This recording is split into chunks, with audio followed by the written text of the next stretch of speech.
Merci d'être avec nous sur Arte. Arte qui a perdu le 28 décembre dernier un compagnon de route précieux. Jean-Christophe Victor est mort brutalement, laissant orphelins tous les fidèles du Dessous des cartes. Cette émission, devenue évidemment une référence, lancée en 1990, au départ c'était un pari fou. Expliquer le monde sans images choc, sans effets spéciaux, juste avec des cartes. Et une démonstration toujours problématisée, ciselée, limpide, pour donner à voir et à comprendre. Les cartes pour Jean-Christophe Victor, c'était une façon de nous enrichir et de nous faire toujours découvrir, d'ailleurs chaque semaine au rendez-vous, des centaines de milliers de téléspectateurs, des fans partout, toutes générations confondues, des jeunes notamment, qui regrettent le départ du meilleur prof de géo qu'on ait jamais eu. Jean-Christophe Victor était unique par son savoir, sa pédagogie, son engagement, sa générosité. Alors heureusement, il nous laisse son travail aujourd'hui, ces centaines d'heures d'émissions qui sont autant de voyages. Aujourd'hui, nous allons en revivre certains, recevoir aussi ici, à la Bibliothèque nationale de France, où se déroulaient généralement les tournages, ceux qui l'ont connu et admiré. Je vous propose qu'on commence par revoir un numéro consacré à cette région du monde avec laquelle il avait évidemment un lien si particulier, l'Arctique, lui, le fils du grand explorateur de la banquise, Paul-Émile Victor. Jean-Christophe avait 20 ans lorsque son père l'y a emmené pour la première fois, c'était à la fin des années 60. Il avait raconté avoir ressenti comme une claque ce jour-là devant la disproportion entre l'homme et le milieu naturel.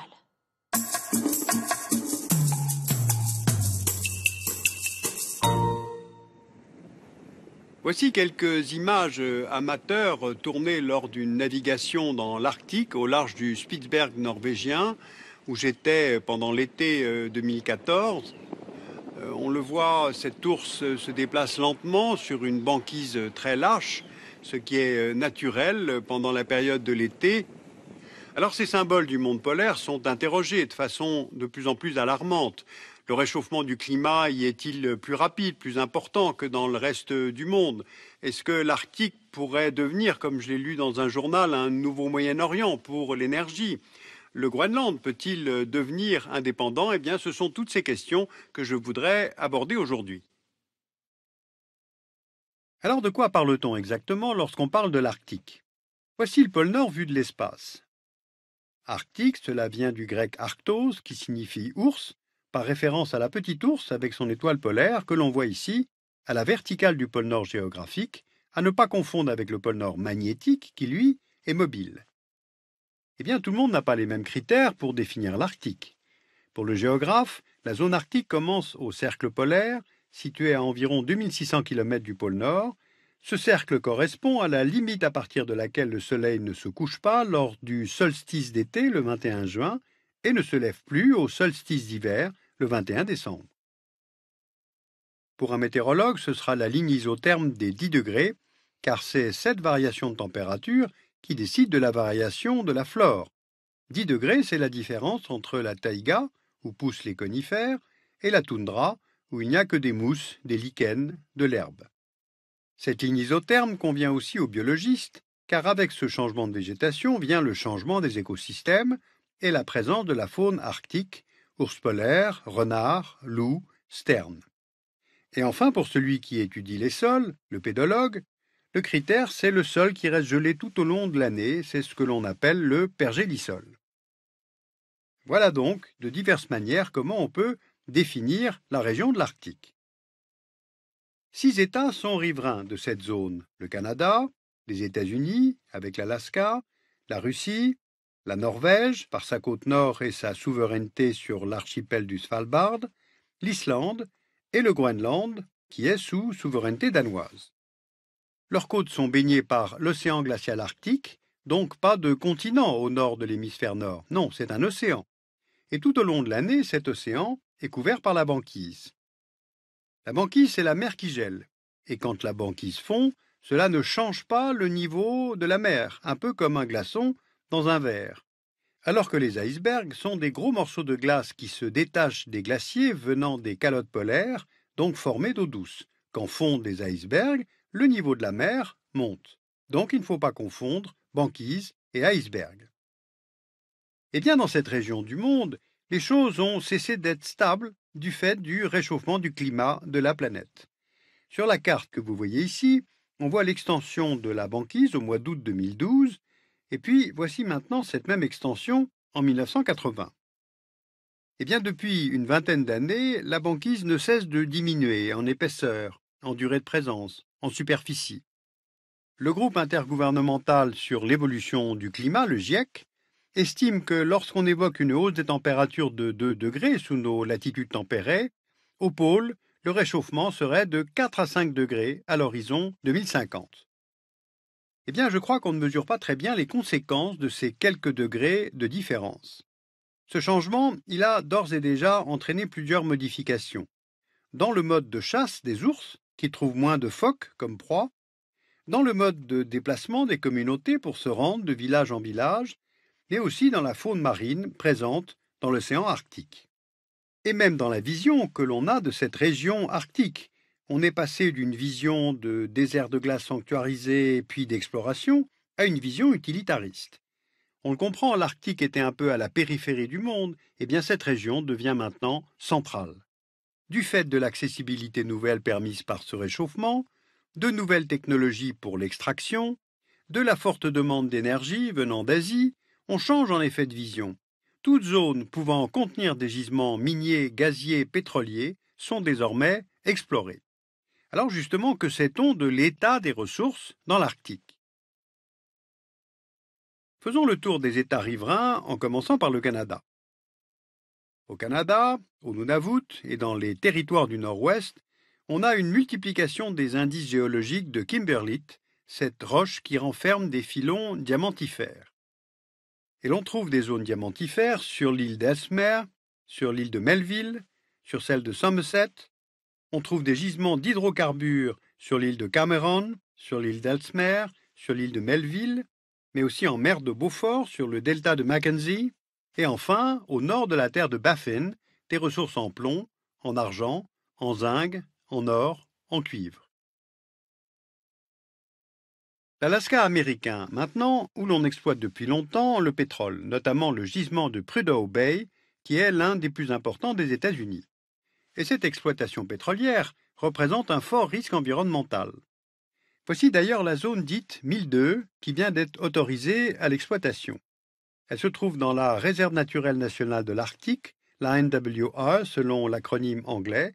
C'est une aire en principe protégée, car là vit l'un des plus gros troupeaux de caribous au monde. En Russie, dans la zone arctique, on trouve notamment de l'or, de l'étain, du cuivre, du nickel, du diamant. À l'est de la mer de Barents, il y a l'immense champ gazier de Stockman, qui voit s'associer le russe Gazprom, le norvégien Statoil et le français Total. Pour explorer la mer de Kara, au large de la péninsule de Yamal, Rosneft, qui est la plus grande compagnie pétrolière publique russe, a conclu plusieurs accords, notamment avec l'italien Eni, le britannique BP et le géant américain ExxonMobil. Eh bien, on a observé que Exxon avait, en 2014, déplacé une plateforme de forage située au large de la Norvège vers la mer de Kara. Or, ce déplacement s'opère après et en dépit des sanctions économiques décidées par le gouvernement américain et l'Union européenne contre la Russie du fait de la guerre en Ukraine. Au nord de l'Europe, la Norvège a accordé en janvier 2012 26 permis de forêt en mer de Barents, en mer de Norvège et en mer du Nord à la recherche de gaz et de pétrole. Et c'est précisément par le biais de la Norvège que la Chine, qui n'est pas à proprement parler un riverain de l'Arctique, a mis un premier pied dans la région. Sur l'île norvégienne du Spitsberg, à Ny-Ålesund, Pékin a ouvert dès 2004 un laboratoire de recherche, Fleuve jaune. Mais c'est avec l'Islande que la Chine a poussé plus loin ces dernières années divers accords de coopération, accords bilatéraux de libre-échange, accords sur la géothermie et sur les sciences marines. En janvier 2014, dans la zone de Dreki, la China National Oil Corporation a conclu un partenariat avec la compagnie islandaise Aecon pour l'exploitation de gisements de gaz et de pétrole. Maintenant, allons au Groenland. L'île est sous souveraineté danoise, mais elle est dotée d'une large autonomie de gestion. Dans la zone du détroit de Davis, entre la terre de Baffin canadienne et la côte ouest du Groenland, le gouvernement a concédé de nombreux permis en offshore pour chercher du pétrole et du gaz à des compagnies canadiennes, norvégiennes, danoises, américaines, françaises, écossaises. À terre, le nombre de licences d'exploration a été multiplié par 4 depuis 2001 pour rechercher du plomb, du zinc, du cuivre, mais aussi de l'or, du titane, des diamants. Fin 2013, le gouvernement groenlandais a signé un permis d'exploitation d'un gisement de minerai de fer à 150 km au nord-est de la capitale, Nuuk. Le sous-sol groenlandais recèlerait entre 12 et 25% des réserves mondiales de terres rares, ce qui en ferait un concurrent potentiel pour la Chine. On peut citer notamment le gisement de Kvanefjeld, au sud du Groenland, qui pourrait devenir l'une des plus grandes mines de terres rares au monde. Et ce gisement contient également de l'uranium, un produit dérivé de ces mêmes terres rares. Or, jusqu'en octobre 2013, il était interdit d'extraire de l'uranium au Groenland.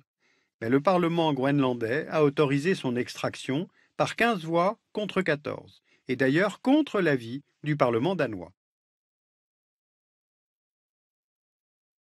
Autre conséquence directement liée à la fonte des glaces de mer et de la position de l'Arctique sur le globe terrestre, l'ouverture, à terme, de nouvelles voies maritimes. Le passage du nord-ouest au large du Canada, le passage du nord-est au large de la Russie, et une route nommée Pont Arctique allant des côtes russes aux côtes canadiennes et vice-versa. Aujourd'hui, pour aller de l'Europe vers l'Asie, entre Londres et Yokohama, le trajet est de 23 300 km en passant par le canal de Panama et de 21 200 km en passant par le canal de Suez. Eh bien, on passe à 14 000 en passant par le passage du nord-est et à 16 000 par le passage du nord-ouest. D'où pour les compagnies, gain de temps, gain de fuel, donc baisse du coût des équipages et peut-être même baisse des primes d'assurance. On estime que dans 25 ans, le trafic pourrait représenter plusieurs milliers de navires par an. Alors pour le US Geological Survey, cette région de l'Arctique renfermerait environ 10% des réserves de pétrole, peut-être 30% des réserves de gaz. Alors ces chiffres ne sont que des estimations, mais ils ont marqué les esprits et ont engendré cette fièvre exploratrice que l'on voit maintenant dans l'Arctique. Quoi qu'il en soit, si ce potentiel minier se confirme, il entraînera évidemment un trafic maritime beaucoup plus important. Donc il faudra prévoir des navires à coque renforcée, des navires accompagnés par des brise-glaces, ne serait-ce que pour rassurer les assureurs. On se souvient de la pollution majeure entraînée par le Exxon Valdez au large de l'Alaska en 1989. Mais quoi qu'il en soit, cette région libère des icebergs tabulaires absolument gigantesques, entraînant des sauvetages complexes, coûteux et extrêmement compliqués à monter. Et donc on peut toujours essayer de réfléchir à ce que pèserait une plateforme offshore devant un iceberg dérivant. Le dessous des cartes de l'Arctique, Jean-Christophe Victor, à qui nous rendons hommage aujourd'hui, bien sûr, sur Arte. Jean-Christophe qui nous a brutalement quittés le 28 décembre dernier. Un immense merci, Virginie Resson, dans ce contexte, d'avoir accepté de venir aujourd'hui pour ce numéro spécial. Jean-Christophe, bien sûr, l'homme qui partageait votre vie, le père de vos 3 enfants. Et puis vous aviez autre chose, bien sûr, j'allais dire presque avant tout en commun, c'était l'amour de la géographie et de la géopolitique. Vous êtes en la matière vous-même une experte reconnue. Et j'ai presque envie de dire que vous avez eu un 4e bébé ensemble, c'était le LEPAC. Racontez-nous ce laboratoire, est-ce que ça veut dire? Historiquement, c'est même le premier d'ailleurs. Donc le LEPAC, ça veut dire Laboratoire d'études prospectives et d'analyse cartographique. Donc c'est un laboratoire privé, indépendant, de recherche sur les questions géopolitiques et prospectives, et qu'on a voulu, dès le départ, complètement privé, pour garder toute indépendance politique. Voilà, et il y a une équipe de recherche qui travaille avec nous depuis maintenant aussi longtemps que le dessous des cartes. Alors tous les gens qu'on a écoutés, appelés pour préparer cette émission, ils soulignent la double dimension de Jean-Christophe, c'est-à-dire à la fois une rigueur intellectuelle parfaite et en même temps une vision du monde qui lui était complètement propre. Alors je me suis laissé dire, et vous allez me confirmer ou pas cette anecdote, que lorsqu'au LEPAC vous planchiez comme ça sur un pays ou une région du monde, la première question que Jean-Christophe voulait que vous vous posiez, c'était « Et là-bas, qu'est-ce qu'on mange ?» Je me souviens très bien de la première fois où il a utilisé cette formule, c'était à propos de l'Asie, puisque Qui était vraiment voilà. sa région de Mais cœur. dans l'idée de beaucoup de gens, tout le monde mange du riz en Asie, ce qui n'est pas le cas. Il y a la civilisation du riz, mais qui ne coïncide pas forcément avec la civilisation asiatique. Et en fait, ça correspond à ce besoin d'aller sur le terrain, à ce besoin de faire rejoindre la géographie avec l'homme, avec sa culture, avec sa civilisation. Et s'il y a une chose qui précédait toute la pensée de Jean-Christophe, c'est le voyage. C'est quelqu'un qui a énormément voyagé. On a énormément voyagé ensemble. Et le regard qu'on pouvait poser sur les pays, les problématiques, il était imprégné de ces voyages. C'était fondamental, autant que les livres. Est-ce que d'ailleurs, je me demandais, est-ce qu'il était agacé par tous ces grands professeurs ou spécialistes de géopolitique qui partent d'un monde qu'ils ne vont pas explorer eux-mêmes? Agacé, je pense pas, parce que c'était pas quelqu'un qui s'agaçait facilement. Il jugeait pas. Maintenant, il pouvait pas imaginer qu'on fasse autrement. On partageait ce goût pour le terrain et on emmenait nos enfants aussi. D'ailleurs, sur le terrain, c'est quelque chose de très important, c'est d'aller rencontrer les gens. L'autre. Et Jean-Christophe a toujours pensé que la richesse et la différence était la richesse. Oui. Et donc cette altérité, il fallait la rencontrer et parler des Érythréens, parler des Inuits. C'était d'abord parler de cette altérité et de ce qu'ils apportaient à l'humanité. Et ça, c'est quelque chose qui était très fort. C'était l'ethnologie plus la géopolitique. Exactement. Est-ce qu'on peut dire que vous avez créé une nouvelle génération de chercheurs avec ce laboratoire et même de journalistes, puisque je crois certains qui ont travaillé avec vous ensuite sont devenus journalistes? On a formé des gens à cette méthodologie-là, qui est donc pluridisciplinaire, transversale, changer d'échelle dans le temps, changer d'échelle géographique, lier l'histoire au futur. Voilà, c'est faire les liens. C'était son expression, ça, faire les liens, interliguer l'intelligence. Merci beaucoup, Virginie Resson. L'aventure et le voyage continuent toujours d'une autre manière. Merci à vous. Alors, on l'a dit, Jean-Christophe ne courait jamais derrière l'actu. Son créneau, c'était au contraire son créneau de refuser le prisme médiatique, de prendre de la hauteur, de penser le temps long, de penser global. Alors, un exemple parfait, justement, avec ce numéro, parmi d'autres, du dessous des cartes consacrées au mur, au moment où les médias ne parlaient que du fameux mur américain de Donald Trump avec le Mexique. Jean-Christophe, lui, il avait choisi de regarder tous les murs de la planète, de la Cisjordanie au Cachemire, du Botswana à Calais. Regardez de façon globale un fait méconnu, les murs n'ont pas disparu avec la guerre froide.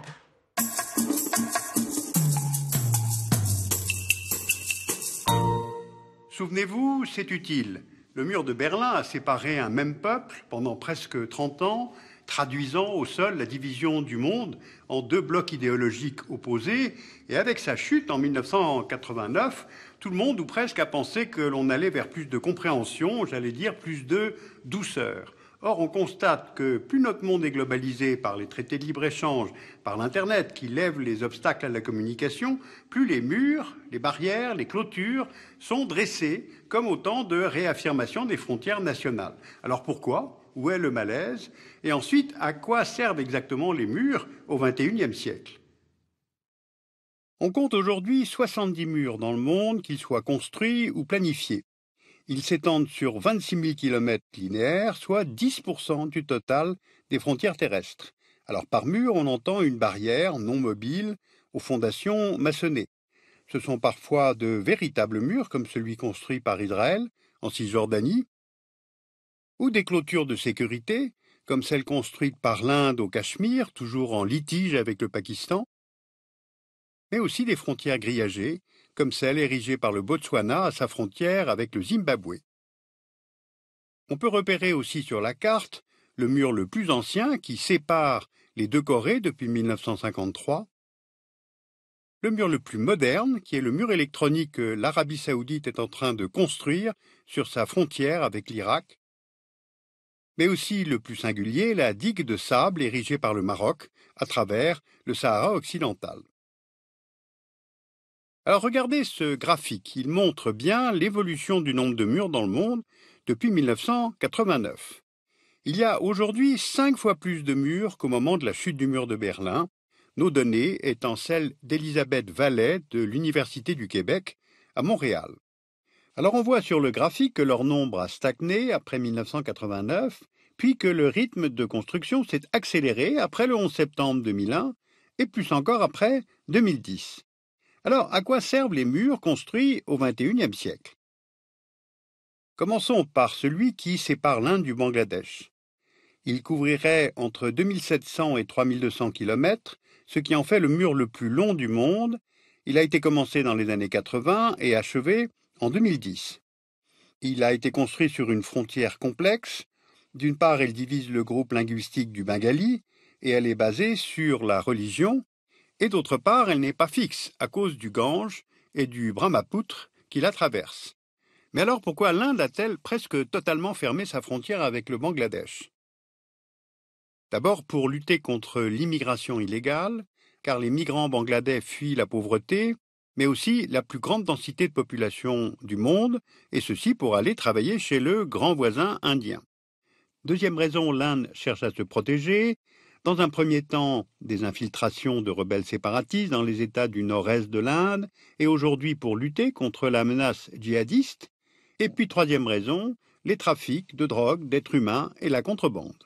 Autrement dit, l'Inde veut renforcer la sécurité intérieure du pays.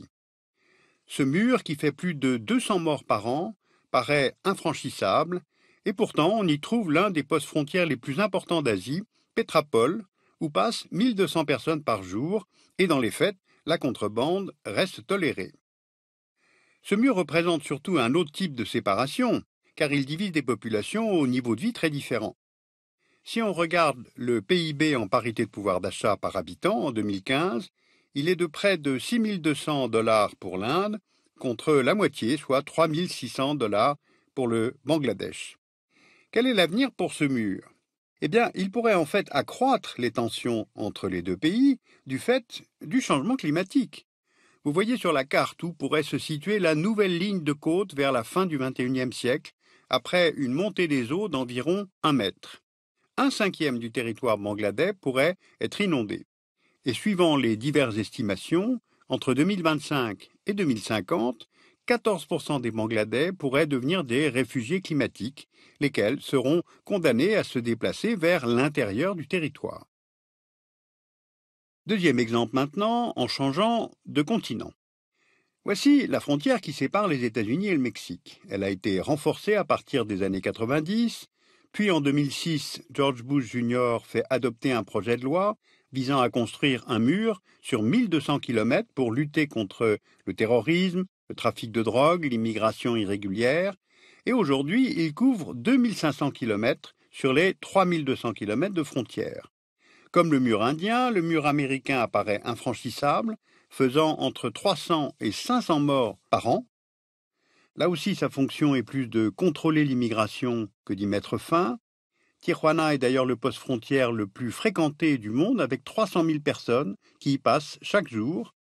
Et ici aussi, il sépare des populations au niveau de vie différent, avec un PIB par habitant en parité de pouvoir d'achat de 55 800 $ pour les États-Unis en 2015, contre 17 500 $ pour le Mexique. Et ce mur est revenu sur le devant de la scène politique américaine, lorsque Donald Trump en a fait une de ses mesures phares en proposant de construire un mur pour clôturer totalement la frontière. Et il a même souhaité faire payer le Mexique pour sa construction. Mais avant de vouloir répondre à une supposée arrivée massive de clandestins mexicains, Trump devrait être un peu honnête avec les chiffres de l'immigration, car si on prend l'évolution du nombre de Mexicains tentant de franchir la frontière illégalement depuis 2000, on voit qu'il est passé de 1 600 000 en 2000 à 230 000 en 2014, soit une diminution de 85%. Alors une telle diminution s'explique en partie par la présence du mur, mais surtout par l'amélioration du niveau de vie dans le nord du Mexique. Et puis, ce mur, de plus, ne fait que dévier les routes de migration. Dans un premier temps, la fermeture progressive de la frontière en Californie a conduit au déplacement des flux migratoires vers l'est, vers le désert de l'Arizona. Puis la progression du mur les a déplacés plus encore vers l'est. Et aujourd'hui, le mur couvre la quasi-totalité de la frontière, sauf 2 sections au Texas, là où le Rio Grande forme un rempart naturel. Troisième et dernier exemple, cette fois-ci, chez nous. Dans l'Union européenne, les murs se sont mis à repousser et là aussi ne font que déplacer les routes migratoires. Aujourd'hui, c'est à ces marges que l'on construit le plus de barrières. Voici l'espace Schengen, qui réunit 26 États. Entre ces États, c'est le principe de libre circulation des personnes, les contrôles ne se faisant plus qu'aux frontières extérieures. Eh bien, c'est précisément sur ces frontières extérieures que plusieurs barrières ont été construites depuis 2011, notamment au sud-est de l'Europe pour contrôler les flux de migrants, notamment venant de Syrie, d'Afghanistan, d'Irak, d'Érythrée. Il y a tout d'abord la barrière construite par la Grèce, au nord de sa frontière avec la Turquie, face à la ville turque d'Edirne. Elle fait 12,5 km de long. Ensuite, il y a la barrière construite par la Bulgarie, à l'ouest de sa frontière avec la Turquie. Elle fait 30 km de long. Et les autorités bulgares ont annoncé son prolongement sur 130 km à travers les territoires des 3 régions frontalières de la Turquie. Et puis il y a la clôture érigée par la Macédoine à sa frontière avec la Grèce, de part et d'autre du poste frontière grec d'Idoménie. À terme, elle s'étendra sur 37 km. Plus au nord, maintenant, il y a celle construite par la Hongrie de Viktor Orban sur la totalité de sa frontière avec la Serbie, sur 170 km, mais aussi celle qu'Orban a fait construire sur la frontière avec la Croatie. Elle court sur 40 km, tandis que la rivière Drave forme une barrière naturelle sur le reste de la frontière, et on voit bien sur la carte que cette barrière sépare 2 pays membres de l'Union européenne, la Hongrie étant dans Schengen, en bleu clair, tandis que la Croatie n'y est pas, en bleu foncé. On a un cas de figure identique avec la Hongrie, qui prévoit de construire une barrière à sa frontière avec la Roumanie, ainsi qu'avec la Slovénie, qui construit une barrière à sa frontière avec la Croatie. Voilà donc toutes ces barrières érigées récemment sur les frontières extérieures de l'espace Schengen, et parfois même entre 2 pays qui appartiennent à l'Union européenne. Et de plus, il y a un État qui érige des barrières au sein même de l'espace Schengen, c'est l'Autriche. On voit que tous ses voisins appartiennent à Schengen. Eh bien, cela n'a pas empêché Vienne de construire une clôture de 3,5 km sur sa frontière avec la Slovénie, de part et d'autre du poste frontière de Spielfeld, qui est la porte d'entrée de l'Autriche sur la route des Balkans. Et l'Autriche envisage de construire une clôture de 370 mètres sur sa frontière avec l'Italie, au col du Brenner, qui est l'un des principaux points de passage entre le sud et le nord des Alpes, ce qui est totalement contraire au principe de libre circulation au sein des pays Schengen. Et puis enfin, que dire des clôtures autour de Calais, avec une 40aine de kilomètres érigés par les autorités françaises, britanniques, Eurotunnel, la SNCF, pour empêcher les migrants d'accéder au port et au tunnel. Les murs ne servent à rien et en plus ils coûtent cher. L'Europe aura bientôt plus de barrières à ses frontières qu'elle n'en avait du temps de la guerre froide. Songez qu'en Bulgarie, qui a connu le rideau de fer pendant cette période, pour empêcher les citoyens bulgares de sortir, eh bien aujourd'hui les autorités construisent un mur pour empêcher quiconque de rentrer dans le pays. Sauf que la crise des migrants ne se réglera pas en dressant des barrières. Elles ne peuvent pas endiguer les flux migratoires, juste les canaliser vers des points de passage. Ce ne sont pas les barrières qui font baisser le nombre de demandeurs d'asile, mais les solutions aux inégalités et en mettant un terme aux guerres, car ce sont ces 2 éléments que fuient les migrants ou les réfugiés. Il faut que les pays européens qui érigent des clôtures sachent bien que le nombre de migrants, de demandeurs d'asile qui traversent la Méditerranée ne va pas se tarir. Les nouveaux murs ne prétendent pas être des solutions, ce sont simplement des réponses, des démonstrations de souveraineté nationale pour rassurer les opinions publiques. Le dessous des cartes et les murs du monde, version 2016. Merci beaucoup Hubert Védrine d'avoir accepté de témoigner, de nous parler de lui aujourd'hui. Alors, j'aimerais qu'on réagisse un petit peu à ce numéro qu'on vient de revoir avec vous. Dans ce numéro, comme toujours avec Jean-Christophe, il y a comme ça une sorte de parfaite démonstration qui se tient de bout en bout. La guerre froide est finie, mais pour autant, il y a toujours des murs, il y en a même encore plus. Ça coûte cher, ça ne sert à rien. C'est-à-dire qu'en fait, il y avait toujours un message politique. La géopolitique, il y a la politique aussi toujours dedans. D'abord, je suis très touché et ému quand on m'a demandé d'apporter mon témoignage, parce que sa disparition brusque est un vrai choc, c'est une vraie perte, à mon avis, sur beaucoup de plans. Ces émissions étaient des modèles extraordinaires d'intelligence et de compréhension, de décryptage du monde, alors que beaucoup de gens sont un peu perdus, un peu inquiets par rapport à ça. Et il y a un mélange chez lui qui était passionnant, je trouve, vous venez de mettre le doigt dessus, c'est que une capacité à expliquer, à décrire les enchaînements. Alors il y a un mélange d'histoire, de géographie, et l'image, la conception de l'émission était remarquée, une sorte de dynamisme qui éclaire l'esprit sur ce qui s'est passé, et un engagement.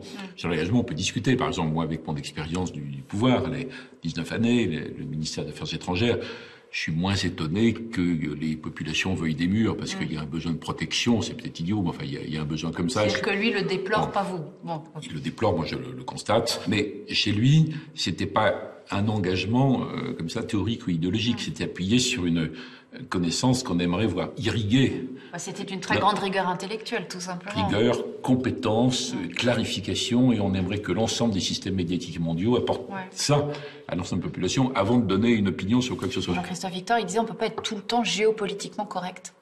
Oui, alors ça dépend, ça dépend à quoi on l'applique. On pourrait dire en tout cas que la vision du monde qu'ont développé les Occidentaux depuis la fin de la guerre froide est une vision sympathique, idéaliste, théorique, chimérique, et que ça ne marche pas. Et que le monde réel continue à sa façon, et il risque de continuer sans nous si on n'est pas assez réaliste. Donc la formule me plaît, mais bon, j'aurais été content de discuter, j'aurais été content d'en parler avec lui.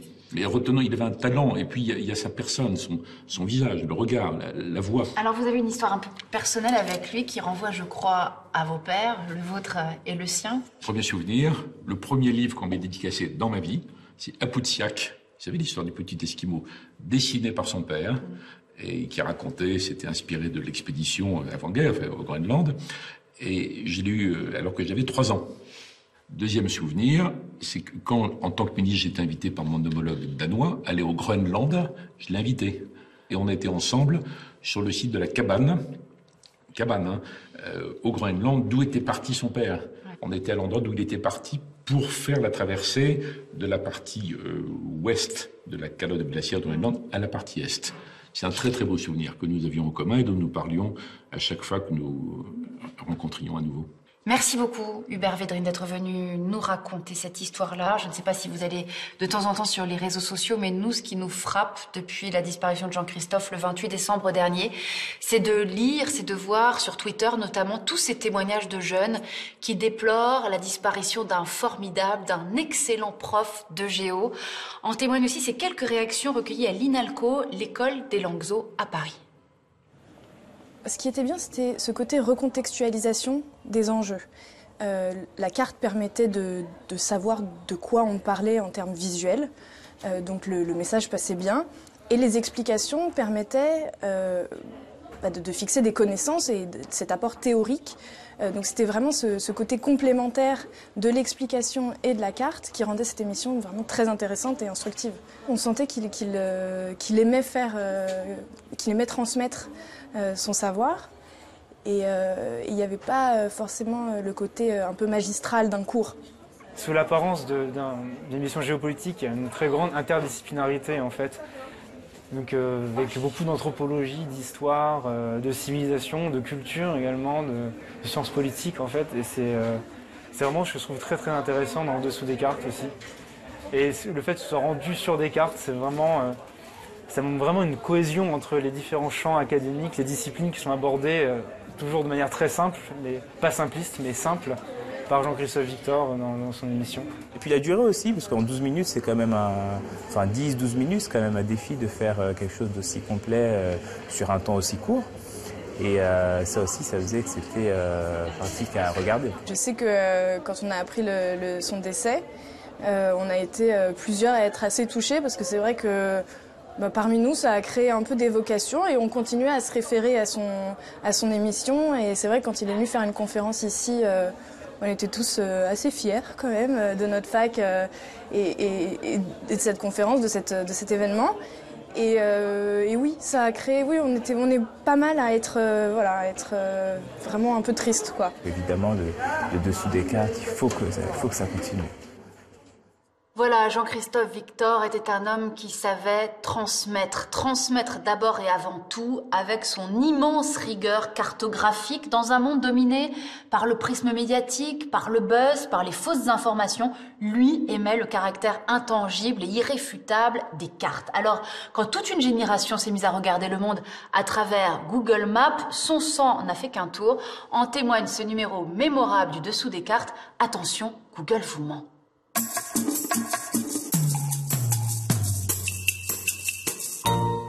Tout le monde connaît le service de cartographie par satellite, Google Maps, localisation de villes, de quartiers, calcul d'itinéraires, navigation virtuelle dans les rues.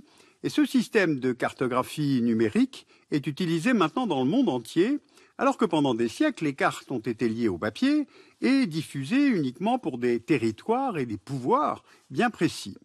Alors quel est le lien entre ce service en ligne, lié à la géolocalisation, et la géopolitique? Eh bien, vous allez le comprendre avec les quelques exemples que nous allons vous donner. L'Américain Google a lancé son service de cartographie en 2005 et une décennie plus tard, c'est le système de cartographie le plus utilisé au monde. Et le jeu d'équilibre de Google consiste à tracer des frontières sans froisser personne. Alors prenons plusieurs exemples. Voici une carte Google représentant la frontière entre l'Inde et la Chine. On repère deux zones où les frontières sont représentées avec des lignes discontinues, ce qui marque des frontières contestées. D'une part à l'est en Arunachal Pradesh et d'autre part à l'ouest au Cachemire. Allons voir de plus près en commençant par l'Arunachal Pradesh, que l'on voit ici sur la version cartographique internationale. Dans les faits, ce territoire est administré par l'Inde depuis la fin de la colonisation britannique en 1947 et revendiqué par la Chine. Voici maintenant la version indienne de Google Maps. On voit que l'Arunachal Pradesh est intégré en totalité au territoire indien avec une ligne continue. Et voici maintenant la version chinoise. Là, l'Arunachal Pradesh est intégré sans ambiguïté au territoire chinois dans la région autonome du Tibet. On a donc trois versions, une version internationale et deux versions nationales. Il en est de même à l'ouest de la frontière sino-indienne, cette fois au Cachemire. Sur la version internationale, voici la ligne de cessez-le-feu instaurée par les Nations Unies en 1949, à l'issue de la première guerre indo-pakistanaise. Elle n'a jamais fait l'objet d'un accord entre les deux États. Voici la partie occupée par le Pakistan, celle occupée par l'Inde, et il y a également les trois territoires contrôlés par la Chine depuis les années 50 et 60. Or, on voit ici, dans la version indienne de Google Maps, que la totalité du territoire du Cachemire est intégrée au territoire indien. La ligne continue montre une frontière internationale incontestée, et il n'y a aucune mention de la ligne de cessez-le-feu, devenue ligne de contrôle. Maintenant, dans la version chinoise, on voit que les trois territoires contrôlés par la Chine sont intégrés au territoire chinois. La ligne continue montre là aussi une frontière internationale incontestée, tandis que les autres frontières sont montrées comme contestées. Enfin, troisième acteur, il y a le Pakistan. Et là, il n'y a pas de version locale de Google Maps, on utilise la version internationale. Donc reprenons. Selon le lieu depuis lequel on se connecte, Google Maps représente les frontières de manière différente. Google se dit contraint, dans les États où la firme est présente, de suivre les lois locales sur la représentation des frontières, car la multinationale pourrait être tenue responsable devant les tribunaux locaux. Car de fait, en Chine, dont vous voyez ici la nouvelle carte officielle publiée en 2014, et en Inde, dont vous voyez ici une carte électorale, la loi interdit de publier des cartes qui ne soient pas en adéquation avec les représentations nationales des frontières. Mais surtout, la Chine, comme l'Inde, représente une importante opportunité de croissance pour Google. En Chine, où l'on compte 700 millions d'internautes, le marché des services de cartographie en ligne est largement dominé par des entreprises chinoises, notamment Baidu. Quant à l'Inde, avec 400 millions d'internautes, elle est devenue le deuxième pays en nombre d'utilisateurs d'Internet, derrière la Chine et devant les États-Unis. Donc ce sont là de gros marchés desquels Google ne veut pas se couper. Rappelez-vous, en 2010, Google avait relocalisé son moteur de recherche à Hong Kong pour contourner la censure de Beijing, mais la firme californienne a conservé un site de cartes indépendant pour les utilisateurs chinois qui opère à l'intérieur du Great Firewall, c'est-à-dire ce grand pare-feu permettant à la Chine de contrôler Internet. Récemment, d'ailleurs, Beijing a encore durci ses lois sur la cartographie numérique, dans un contexte de tensions intensifiées avec ses voisins en mer de Chine méridionale et d'élections démocratiques à Taïwan. Eh bien justement, allons voir dans cette zone où l'on trouve là aussi des différences entre la version internationale, ici à gauche, et la version chinoise, ici à droite. On repère d'abord Taïwan, montré comme un État souverain dans la version internationale, mais qui n'est plus qu'une simple province dans la version chinoise. On repère ensuite sur la version internationale en mer de Chine méridionale les îles Paracel et les îles Spratly. Les Paracels sont contrôlées par la Chine, mais elles sont revendiquées par le Vietnam et par Taïwan, tandis que les Spratly sont revendiquées par presque tous les États riverains de la mer de Chine méridionale. Dans la version chinoise, les îles apparaissent sous leur nom chinois, respectivement Xisha et Nansha. On voit une ligne composée de tirets, dessinant la revendication de Beijing sur presque toute la mer de Chine méridionale et laissant penser que le pays en a de facto le contrôle. Donc, dans les États où des lois régissent le tracé des frontières nationales, Google laisse les gouvernements juger de ce que leurs citoyens doivent voir. Mais dans les États où la firme n'est pas contrainte légalement, est-ce qu'elle modifie également sa version internationale? Allons voir maintenant du côté de la Crimée. Dans la version internationale, cette péninsule de la mer Noire est séparée par une ligne discontinue de l'Ukraine, ce qui montre un litige avec la Russie autour de son statut. Rappelons les faits, en février 2014, le renversement du président ukrainien, perçu comme un coup d'État en Russie, a provoqué une rupture entre Moscou et Kiev. Puis, après un référendum contesté, la Russie a entériné le rattachement de la Crimée à la Fédération de Russie, ce qui a été perçu comme une annexion par la communauté internationale qui conteste la décision. Alors, quelle carte de la Crimée trouve-t-on sur Google Maps? Pour les utilisateurs ukrainiens, elle est toujours incorporée au territoire ukrainien. Pour les utilisateurs russes, par contre, une ligne continue montre une frontière internationale incontestée entre la Crimée et l'Ukraine.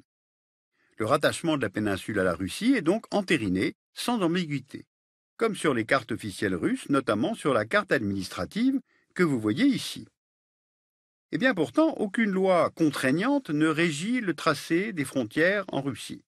Alors, est-ce que Google a été au devant des exigences de Moscou, ou bien la firme cherche-t-elle à éviter un boycott des utilisateurs russes qui soutiennent l'annexion?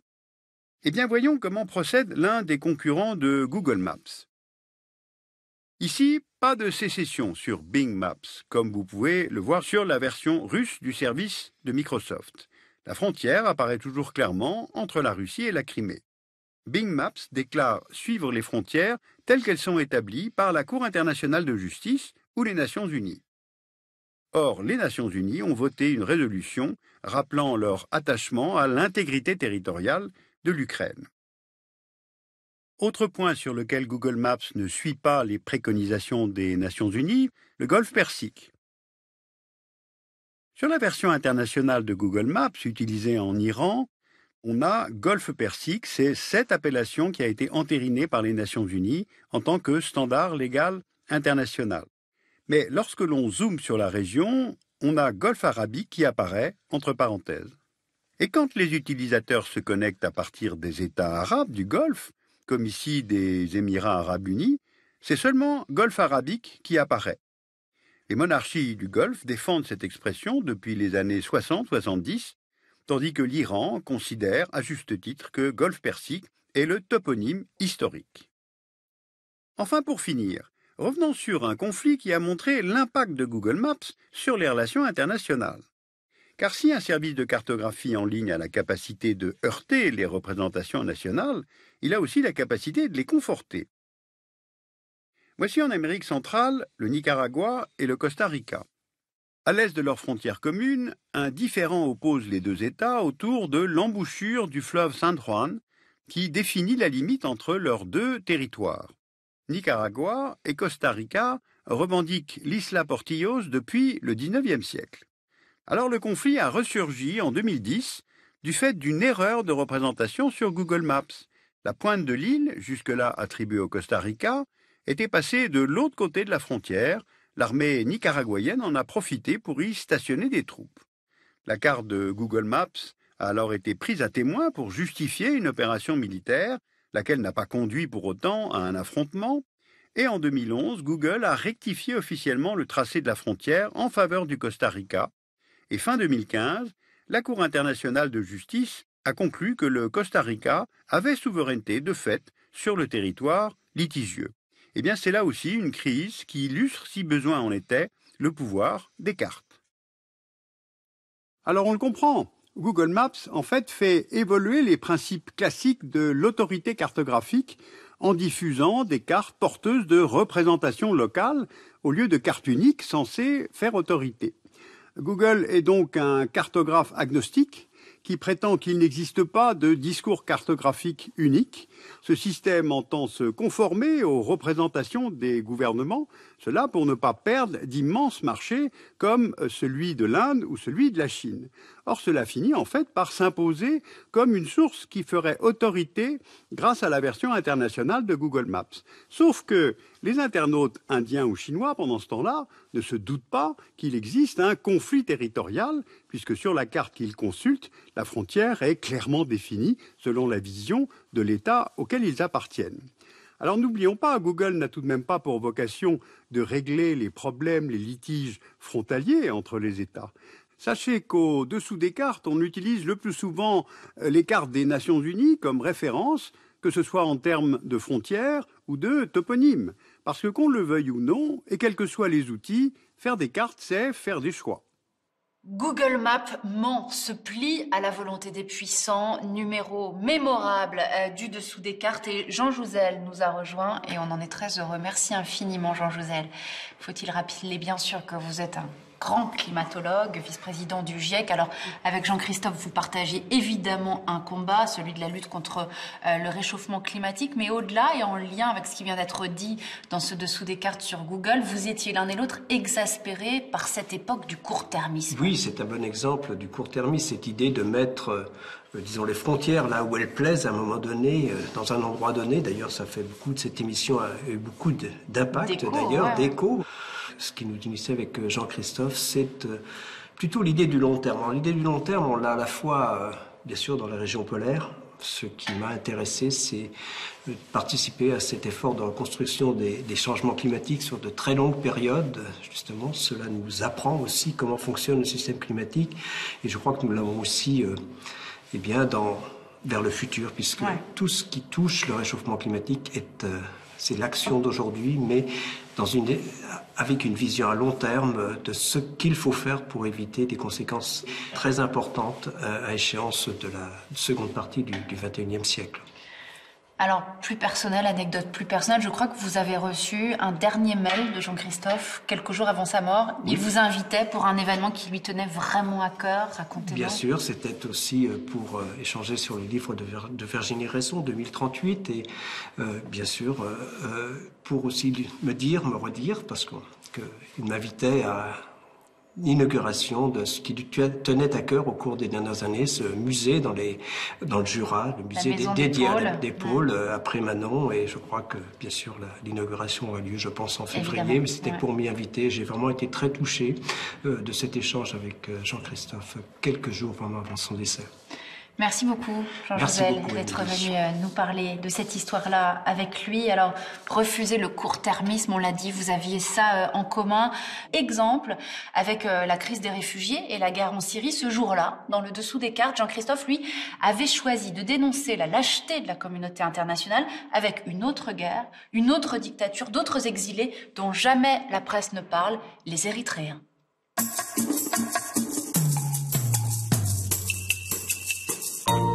Connaissez-vous l'Érythrée? Ou sinon, peut-être connaissez-vous maintenant des Érythréens? Car parmi les réfugiés qui sollicitent un abri dans notre Europe tranquille, des dizaines de milliers sont des Érythréens. Alors, comme il n'y a pas véritablement la guerre en Érythrée, comme il y a la guerre en Syrie, pourquoi sont-ils si nombreux à fuir leur pays? Eh bien, allons voir aux origines de ces flux migratoires. L'Érythrée se trouve dans la Corne de l'Afrique. Ses voisins sont le Soudan, l'Éthiopie, Djibouti et de l'autre côté de la mer Rouge, le Yémen. Le territoire érythréen, qui représente 117 600 km², est composé de hauts plateaux au nord et d'une étroite plaine côtière désertique à l'est. Asmara, la capitale, le pays compte 6,5 millions d'habitants, et vous voyez ici la répartition des 9 groupes ethniques, les principaux étant les Tigrinya et les Tigrés. Les chrétiens représentent 63% de la population, les musulmans 37%. L'Érythrée est un État récent, il n'est indépendant que depuis 1993. Alors regardons un petit peu de l'histoire de ce pays. Voici l'Afrique orientale italienne en 1936. Établie par Mussolini, elle est composée de la colonie de l'Érythrée, de la colonie de Somalie et de l'ancien empire d'Éthiopie. En 1940, Mussolini entre en guerre aux côtés de l'Allemagne, les forces italiennes occupent la Somalie britannique et la présence italienne sur les bords de la mer Rouge et du golfe d'Aden deviennent une menace pour les voies d'approvisionnement britanniques qui passent par le canal de Suez. En 1941, les Britanniques mènent une contre-offensive. L'Érythrée et les autres territoires sous contrôle italien passent alors sous administration britannique. En 1952, une résolution des Nations Unies faisant de l'Érythrée une unité autonome fédérée avec l'Éthiopie sous souveraineté de la couronne éthiopienne devient effective. Le souverain éthiopien, le Négus Haïlé Sélassié, a fait pression pour que l'Érythrée soit intégrée à l'Éthiopie afin que son pays enclavé obtienne un accès à la mer Rouge. Et en 1962, l'Éthiopie annexe l'Érythrée, qui devient une simple province. Eh bien, c'est cela qui entraîne une guerre d'indépendance qui va durer 30 ans. Elle prend fin en 1991, quand le Front populaire de libération de l'Érythrée met en échec les forces gouvernementales éthiopiennes. Et en 1993, l'Érythrée devient indépendante. Sauf que les deux pays entrent à nouveau en guerre en 1998, à propos de leur tracé frontalier, notamment autour de la ville de Badmé. En 2000, l'Éthiopie lance une offensive qui conduit à la signature d'un cessez-le-feu limitant la défaite de l'Érythrée. L'accord de paix, signé à Alger le 12 décembre, établit une zone de sécurité temporaire de 25 km à l'intérieur de l'Érythrée. Démilitarisée, elle est contrôlée par la mission des Nations Unies en Érythrée et en Éthiopie. En 2002, une commission internationale d'arbitrage délimite une nouvelle frontière que l'on voit ici en bleu. Le tracé est plutôt favorable à l'Éthiopie, à l'est, mais Badmé est attribué à l'Érythrée. Eh bien, l'Éthiopie refuse ce tracé, tandis que l'Érythrée accuse l'ONU de prendre parti pour l'Éthiopie. Vous voyez ici les revendications érythréennes en rouge et les revendications éthiopiennes en jaune. Eh bien, aujourd'hui, le différend frontalier n'est toujours pas réglé. Les forces éthiopiennes se maintiennent à Badmé depuis la guerre de 98-2000, et cet état de guerre permanent a contribué à l'établissement d'un régime autoritaire à Asmara. Isaias Afewerki, qui était le chef du Front populaire de libération de l'Érythrée, est à la tête de l'État depuis l'indépendance, donc depuis 1993. Eh bien, le pays n'a jamais connu d'élection, il n'y a pas d'opposition, le parti unique est issu du Front populaire de libération de l'Érythrée, il n'y a pas de constitution, il n'y a pas de presse libre. Dans le classement de la liberté de la presse de Reporters sans frontières, l'Érythrée occupe la dernière place depuis 2007. L'Érythrée est une dictature d'inspiration marxiste dont la principale force est le pouvoir militaire. Le service national est obligatoire pour tous les citoyens. La dernière année scolaire s'effectue dans le camp militaire de Sawa. Officiellement, la conscription ne dure que 18 mois. Mais depuis la guerre avec l'Éthiopie, la mobilisation est devenue permanente. Les déserteurs, considérés comme des traîtres, sont emprisonnés, torturés, tués ou internés dans des camps de travail forcés. La conscription obligatoire est l'une des principales raisons du départ des Érythréens de ce pays qui est devenu une caserne. Il y a aussi les persécutions politiques qui réduisent au silence toute dissidence. En 2013, Amnesty International a dressé une carte des centres de détention présumés et a estimé que plus de 10 000 prisonniers politiques y seraient détenus. Il y a aussi les persécutions religieuses. Ce n'est pas la loi qui régit les Érythréens, mais la peur. Voilà ce que dénonce le Conseil des droits de l'homme des Nations Unies dans son rapport publié en 2015. Donc, les Érythréens ne sont pas libres, et de plus, ils vivent dans de mauvaises conditions. Si on prend l'indice de développement humain de l'Érythrée, on voit que le pays se classe 186e sur 188 en 2014. Cet indice prend en compte 3 variables. Eh bien, regardons l'évolution de ces 3 variables depuis 2005. La santé, longévité a augmenté, le niveau d'éducation a un peu baissé, le niveau de vie a baissé parce que l'économie érythréenne tourne au ralenti. Il y a l'agriculture et l'élevage, mais le service national ainsi que les précipitations irrégulières entravent la production agricole et le développement économique. Il y a aussi l'exploitation minière qui a débuté récemment. Avec la mine de Bichat, où la production d'or a commencé début 2011, avant que la production de cuivre ne la remplace fin 2013. Elle est exploitée par une compagnie canadienne et l'entreprise d'État Eritrean National Mining Corporation. 3 autres mines sont en développement, la mine de cuivre et d'or de Debarwa, où la production pourrait débuter en 2016, la mine de potasse de Kolouli, où le lancement de la production est prévu pour 2018, et la mine d'or de Zara. Mais le développement de l'exploitation minière est limité par l'autarcie économique du pays, les dépenses militaires qui représentaient 21% du PIB en 2003 et la rhétorique du régime en matière de politique internationale.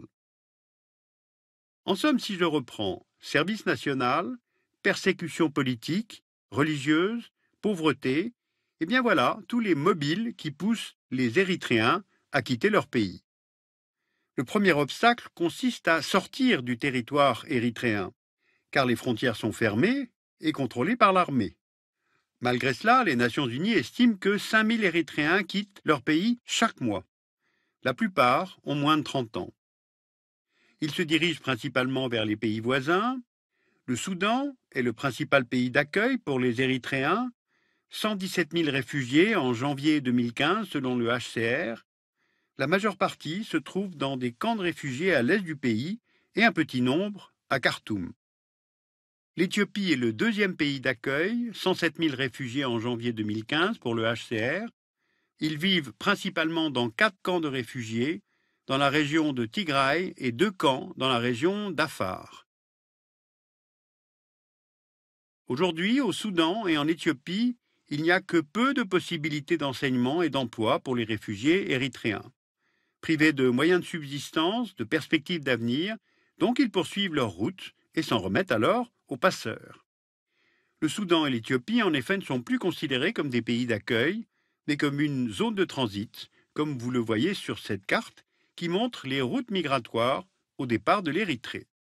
Alors on repère une première route passant vers l'Égypte pour aller en Israël, et une deuxième route via la Libye et la Méditerranée pour atteindre l'Union européenne par l'Italie et Malte. Jusqu'en 2013, de nombreux réfugiés érythréens étaient dirigés vers Israël en passant par la péninsule du Sinaï. Mais cette année-là, Israël a fini de construire une clôture barbelée le long de sa frontière avec l'Égypte et l'armée égyptienne a lancé une offensive contre les islamistes du Sinaï. Les filières de migrants ont donc changé d'itinéraire et se dirigent désormais vers la Libye. C'est de là que les réfugiés érythréens et d'autres embarquent pour l'Italie et Malte. Ainsi, la baisse du nombre de départs de réfugiés érythréens pour Israël a eu pour conséquence la hausse du nombre d'arrivées de réfugiés érythréens sur le territoire européen, par l'Italie donc, et dans une moindre mesure à Malte. Selon l'agence Frontex, 1900 Érythréens en 2012, 10 400 en 2013, 33 600 en 2014, 38 791 en 2015. En 2014, les Érythréens étaient le 2e groupe le plus important à arriver en Italie par bateau, après les Syriens.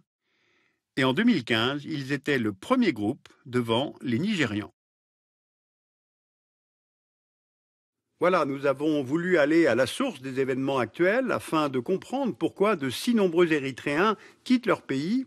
Or, on ne part jamais volontiers de chez soi. Il faut toujours se souvenir de cela lorsque l'on pense à un réfugié. Et d'ailleurs, dans la racine latine de réfugié, il y a le verbe fuir.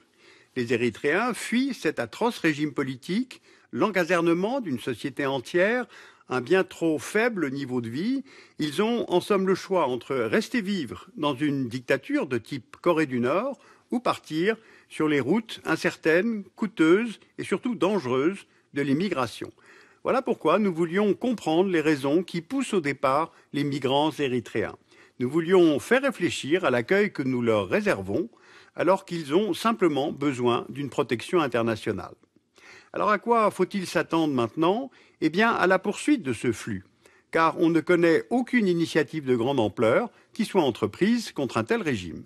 Merci beaucoup, Ronnie Broman, de nous avoir rejoints ici aujourd'hui. Vous êtes bien sûr l'ancien président de Médecins sans frontières. Jean-Christophe, vous l'avez connu, je crois, en Afghanistan dans les années 80. Racontez-nous. Oui, nous nous sommes connus à la frontière de l'Afghanistan, dans la ville de Peshawar, là d'où partaient les différentes caravanes, les expéditions qui se rendaient clandestinement à l'intérieur du pays. La plupart dans un but d'aide humanitaire, d'autres dans un but d'information ou de sensibilisation.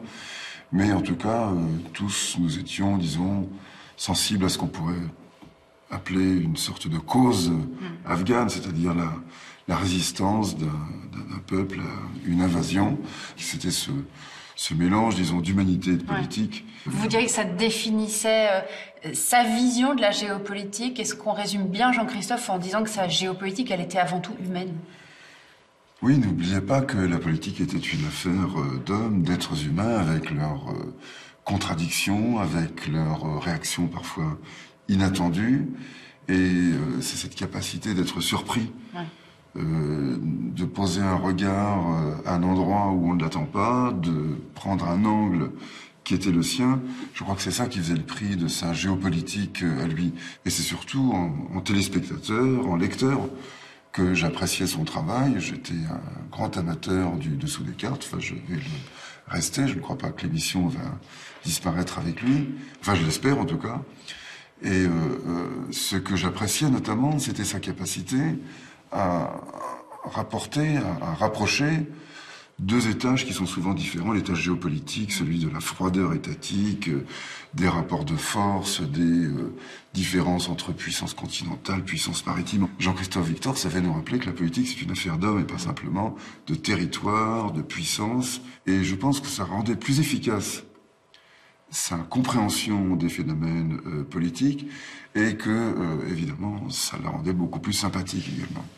Et sympathique, en effet, il l'était, et charismatique et généreux. Merci beaucoup d'être venu nous parler de lui. Aujourd'hui, Ronnie Broman, ici à la Bibliothèque nationale de France. À présent, nous avons choisi de ressortir un extrait d'une émission, l'émission anniversaire pour les 15 ans du Dessous des cartes. C'était en octobre 2005, un extrait, vous allez voir, où Jean-Christophe profite de cet anniversaire pour faire une sorte de discours de la méthode, de sa méthode, sa vision de la géopolitique, vous l'avez dit, Ronnie Broman, et surtout, toujours, de faire passer un message. On regarde. Faire de la prospective, cela ne relève pas de la cartomancie, mais du croisement de différentes disciplines, de changement d'échelle, de cartes et de réflexion, d'une intégration du point de vue de l'autre, et surtout, cela implique beaucoup de voyager sur le terrain. Alors, ces chroniques de guerre annoncées, on aurait pu aussi vous montrer des cartes du Kosovo, de la Tchétchénie, de la Côte d'Ivoire, soulèvent la question de la guerre comme instrument d'une politique, mais cela souligne aussi ses conséquences innombrables. Les questions énergétiques deviennent désormais des questions climatiques et révèlent la vision courte de générations consommatrices, la mienne, vis-à-vis des générations qui suivent. Alors pendant ces 15 ans, nous avons découvert à quelle immense échelle se situait la pandémie du sida, nous avons découvert Internet et la mondialisation, ou le 11 septembre avec ses causes et ses conséquences. Voilà évidemment qui dessine l'avenir de ce cours de géographie politique face à ce grand amphi qu'est la télévision, pour passer de la géopolitique à la politique tout court. Voilà, il est temps de vous dire au revoir et surtout de dire au revoir à Jean-Christophe, de le remercier en notre nom à tous. Merci à lui de nous avoir ouvert les yeux sur le monde et sur son monde.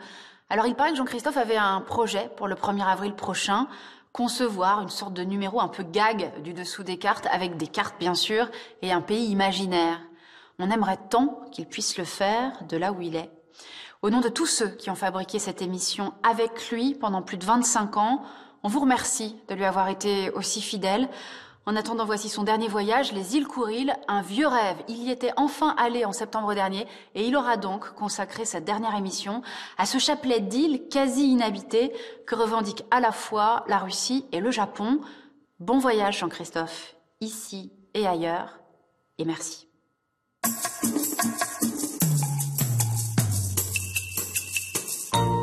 Pendant le mois de septembre 2016, j'ai eu la chance de pouvoir naviguer au large de la Russie et des côtes japonaises, plus précisément le long de l'archipel des Kouriles. Voici donc aujourd'hui le récit de mon voyage et bien sûr quelques cartes pour comprendre. Alors, outre le fait qu'elles sont superbes, ces îles Kouriles présentent un triple intérêt. Un intérêt de volcanologie, elles sont sur la ceinture de feu du Pacifique. Un intérêt biologique, elles sont une réserve majeure de biodiversité, tant marine qu'ornithologique, et un intérêt géopolitique, puisque la souveraineté sur ce chapelet d'îles reste toujours disputée entre la Russie et le Japon, et ce depuis la Deuxième Guerre mondiale. Voici une carte de l'océan Pacifique. Au nord-ouest, on repère la mer d'Okhotsk, entre la péninsule du Kamtchatka et les côtes de Sibérie. On oublie en effet souvent que la Russie n'est pas seulement européenne, mais qu'elle ouvre aussi sur l'océan Pacifique. Et donc elle est directement frontalière du Japon, par l'île de Sakhaline et par l'archipel des Kouriles. Les Kouriles, ce sont un chapelet d'îles s'étirant sur près de 1200 km de la péninsule du Kamtchatka à l'île d'Hokkaido au nord du Japon.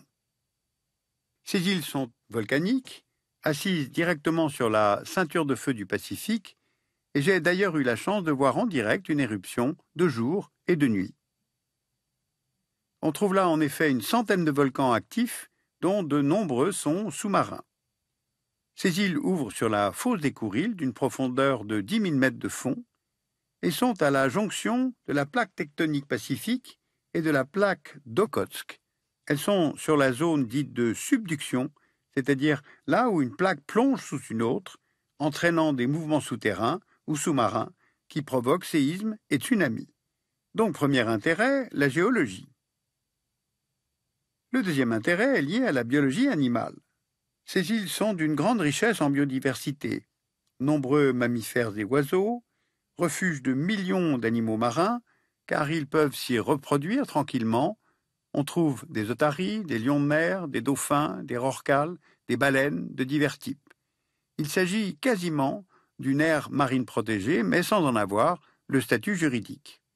Et de plus, c'est l'une des plus riches aires poissonneuses au monde, très recherchée pour les études halieutiques, mais aussi bien sûr pour la pêche. Maintenant, qui habite ces îles? Pas grand monde, on voit ici la carte de l'habitat originel du peuple premier, les Aïnous, dont il ne reste aujourd'hui que quelques descendants métissés. Les Aïnous étaient un peuple de chasseurs-pêcheurs, donc une société non agricole, animiste, et qui vivait ici avant d'en être chassés d'abord par la colonisation japonaise et ensuite par la colonisation soviétique. Aujourd'hui, ces îles sont surtout habitées par des Russes et quelques rares Japonais, et au total, on compte environ 19 000 habitants, mais le recensement n'est pas précis. La situation est donc paradoxale. Voilà des îles plutôt hostiles, volcaniques, très exposées aux séismes et aux tsunamis, très peu peuplées, non développées, et pourtant le Japon et la Russie, deux grandes puissances du Pacifique, se les disputent depuis plusieurs siècles. Alors pourquoi? Eh bien, pour comprendre, il faut remonter dans l'histoire. Nous sommes à la fin du XVIe siècle.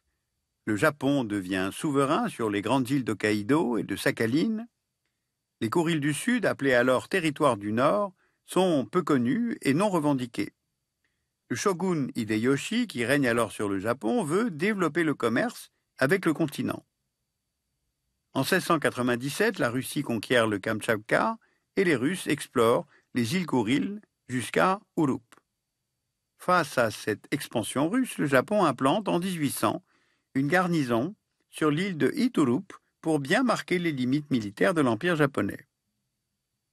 Et en 1855, lors du traité russo-japonais de Shimoda, c'est cette limite qui va marquer la frontière entre les deux États.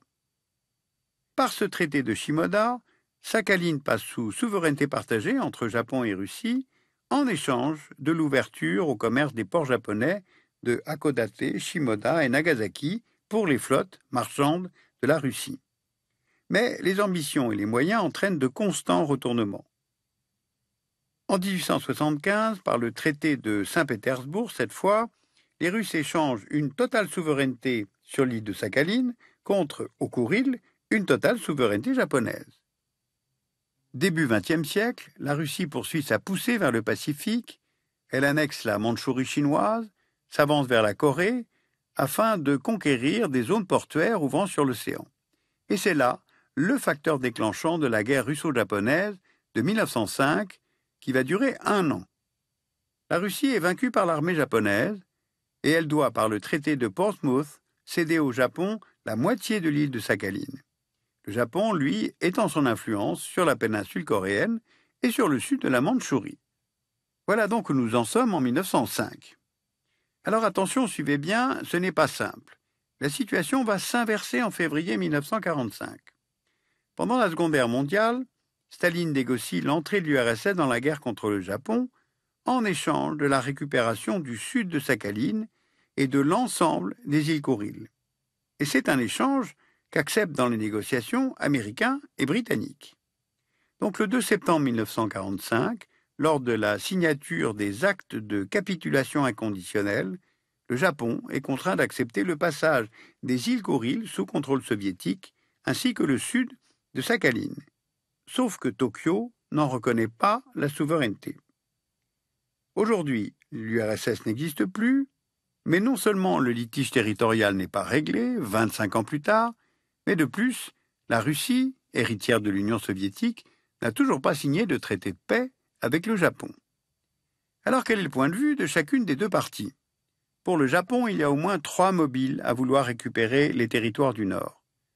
D'abord, il y a l'argument historique. Ces territoires sont considérés comme appartenant à l'espace japonais depuis 1855 par le traité de Shimoda dont je vous ai parlé. La deuxième raison est liée à la pêche. Les eaux autour des îles d'Iturup et de Kunashir sont parmi les plus poissonneuses au monde. Or, au Japon, le poisson est la principale source d'apport en protéines. Et puis enfin, le Japon se propose d'investir pour le développement de la côte est de la Russie afin, en échange, de tirer profit du pétrole de Sibérie et du gaz russe de Sakhaline. Donc il veut en finir avec ce contentieux pour ne pas laisser les gisements russes aux concurrents chinois et sud-coréens. Maintenant, quel est le point de vue de la Russie ? Alors comme pour le Japon, les Kouril ont un intérêt lié à la pêche, mais aussi aux hydrocarbures, car l'archipel en recèlerait d'importantes réserves. De plus, mais cette fois contrairement au Japon, les Kouril sont un atout stratégique pour la Russie en tant que verrou de la mer d'Okhotsk. Leur contrôle permet une ouverture directe sur le Pacifique. Et pour affirmer ses positions, la Russie prévoit la construction de quelques 392 bâtiments civils et militaires sur les îles d'Iturup et Kunashir. Et puis troisièmement, il y a la valeur symbolique de ce territoire. Pour la Russie, il y a toujours l'idée nationale, cette idée que l'intégrité du territoire est menacée. Et c'est peut-être là d'ailleurs le mobile principal du statu quo dans le contentieux avec Tokyo. Pour Moscou, restituer les Kouril au Japon pourrait former une sorte de précédent. En 2010, pour la première fois, un chef d'État russe, Dmitri Medvedev, s'est rendu sur l'île d'Iturup, ce qui a entraîné évidemment de nombreuses réactions au Japon. Et de plus, en dehors des Kouril, le Japon est face à plusieurs contentieux sur son territoire maritime. On le voit sur la carte de la zone économique exclusive du Japon. Contentieux au nord avec la Russie donc, mais également à l'ouest avec la Corée du Sud et au sud avec la Chine et Taïwan. Et lors d'un récent sommet sino-russe, la Chine a affiché son soutien à la Russie par rapport aux Kouril et réaffirme qu'elle revendique les îles Senkaku-Diaoyu en mer de Chine, administrées par le Japon depuis 1972.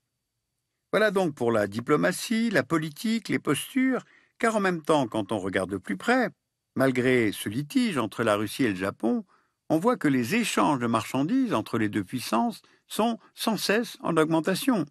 Ils étaient de 4 milliards d'euros en 2002, ils sont estimés à 16 milliards et demi en 2015. Les Japonais investissent dans l'extrême-orient russe depuis les années 90. Ils importent du bois de Sibérie, du poisson, de l'aluminium. Ils participent à l'agrandissement des ports russes de Vanino, Sovgani, de Kassan. Ils participent également au terminus du train Baïkal-Amour magistral, qui relie le Pacifique et la Sibérie. Enfin, des lignes aériennes ont été mises en place entre Sakhaline et Hokkaido et des lignes maritimes entre Vladivostok et Niigata, Niigata-Vanino et Vanino-Otaru.